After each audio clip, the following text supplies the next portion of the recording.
தற்போது அங்குள்ள நாற்றங்காலில் 950 ஏலக்காய் செடிகளை வளர்த்து வருகிறேன். மீதமுள்ள நிலத்தை தயார் செய்து இந்தச் செடிகளை அங்கு மாற்றி நடத் திட்டமிட்டுள்ளேன். ரூட்டோபிக்ஸ் உரத்தை பயன்படுத்திய பிறகு ஏலக்காய் செடிகளின் வளர்ச்சியில் ஒரு நல்ல மாற்றத்தை நான் கவனித்தேன். செடிகளின் நிறம், வளர்ச்சி மற்றும் ஒட்டுமொத்த ஆரோக்கியத்தில் குறிப்பிடத்தக்க முன்னேற்றம் தெரிந்தது. இந்தச் செடிகள் நடப்பட்டு 6 மாதங்கள் ஆகின்றன. இக்காலகட்டத்தில் ரூட்டோபிக்ஸ் பயன்படுத்தியதால் வியக்கத்தக்க வளர்ச்சி ஏற்பட்டுள்ளது. நாங்கள் இந்த தயாரிப்பை 500 லிட்டர் தண்ணீரில் 1 லிட்டர் ரூட்டோபக்ஸ் என்ற விகிதத்தில் தண்ணீருடன் கலந்து பயன்படுத்துகிறோம். இது அவற்றின் வளர்ச்சியை மேலும் மேம்படுத்துகிறது.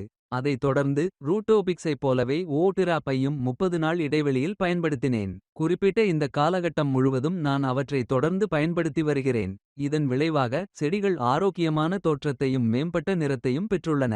வளர்ச்சியில் குறிப்பிடத்தக்க வித்தியாசம் தெரிகிறது.